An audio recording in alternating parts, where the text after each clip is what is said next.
Welcome to the first episode of Kuya's Gaming Corner. For this episode, I'm bringing you Konami's Contra.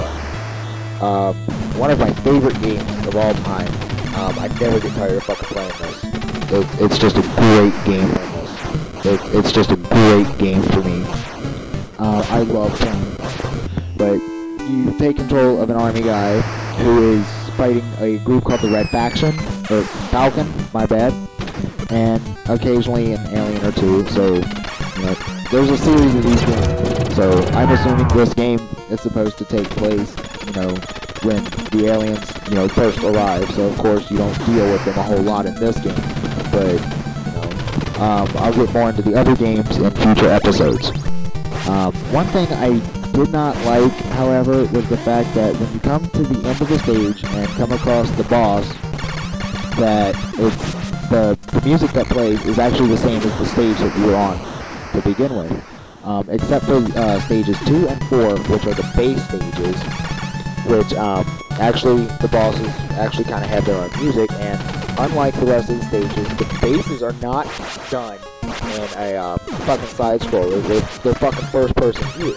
But, I mean, I'm not trying to make that sound like a bad thing. Actually, I thought it was pretty cool. I mean, 'cause that was something that, you know, that was, to me, at that time, was unseen in any game.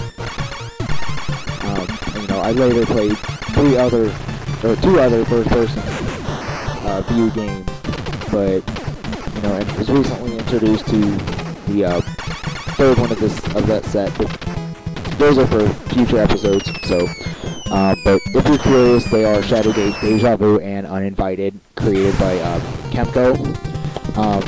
Great games. If you haven't played them, check them out. I will do those in future episodes, so don't worry. If you want to know what I think of them, you're going to get to. But anyway, back to Contra. The stages aren't all that difficult, but you will find that unless you are really good at this game, that 3 lives just isn't gonna fucking cut it. Not at all.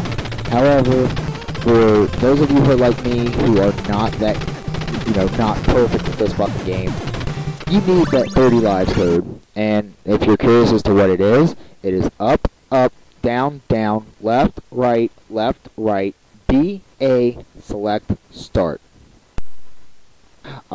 Actually, I'm sorry, correct that. It's 2 BAs. So it's, you know, after the directions, it's BA, select, start. I apologize for that error. Why don't we start with the stages? So, the first stage is a jungle. So, you know, apparently this is where he lands when he's dropped off onto the island. If you didn't know, the whole game takes place on an island, which apparently is under the control of Red Falcon. So you dropped off in the jungle, and you come to, you know, the boss of this is it's a different sort of boss than you would actually expect, I guess. It's the entrance to the second stage, of course, which is the first of the 2 base stages.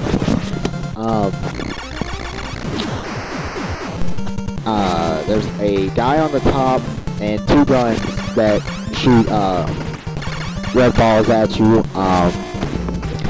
It's not difficult by any means, though. You can actually beat the things really quickly with no lives lost whatsoever. All you really have to do is just take out the guy on top, which is real easy because he dies with 1 hit.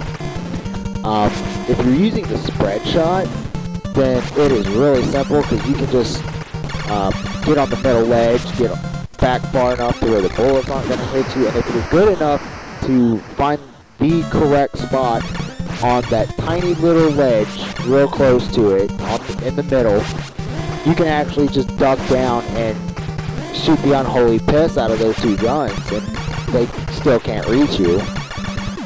But, you know, if you're not good enough to do that, then the spread shot on the big middle ledge is just fine. Or the flamethrower would work just as well too. Once those are defeated, you're completely free to attack the little glowing circle with no threat to you whatsoever. So you could, like, get down in the corner and run with your gun diagonally right, aimed up at it and shoot, or you could get on the bottom small ledge, duck down, and shoot the fuck out of it. So, you know, the choice is really up to you. But yeah, I mean, that boss is just really simple. But then again, it's only the first stage of the game, so once that's defeated, it blows up and you enter into the base where you experience your first-person view stage. One thing I would like to point out here, despite the fact that everything kills you, including just bumping into people, that electrical fence will not kill you if you try to run through it. You won't get anywhere, but you won't die from it either. All it'll really do is stun you for a second after you let the up button go. I mean, it'll continue to do it as long as you hold it. Once you let go, it'll do it for about a second more. And it's really not that bad, though. Just don't press up. It's fine. Again, this stage isn't actually that hard. All you're doing is just dodging the bullet and trying to destroy the circles. The glowing circles, which then blow up, take the wall with it, and the electric fence, you know, deactivates and you can just run past it. There are 8 sections in the base stage. You'll know you're on the last one when you find the giant little circle thing. Yeah, I know, I'm sorry, I'm using lame terms, but, you know, first off, it's like 2:30 in the fucking morning. I'm tired as fuck, and on top of that, I don't know the proper terms anyway. But who really gives a fuck? You know what I'm talking about. You see it on the screen, so I don't see the harm in it. But anyway, once you play that one up, you come to the last part of it, which is the boss. Which I don't remember if I've stated already, but unlike the other bosses in this game, the base bosses are the only ones that have their own music.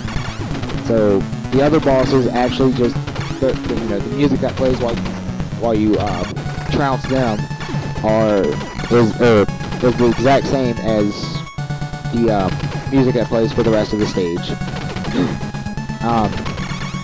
So anyway, once that's defeated, I don't understand this, but you take an elevator up, and you appear on the third stage begins.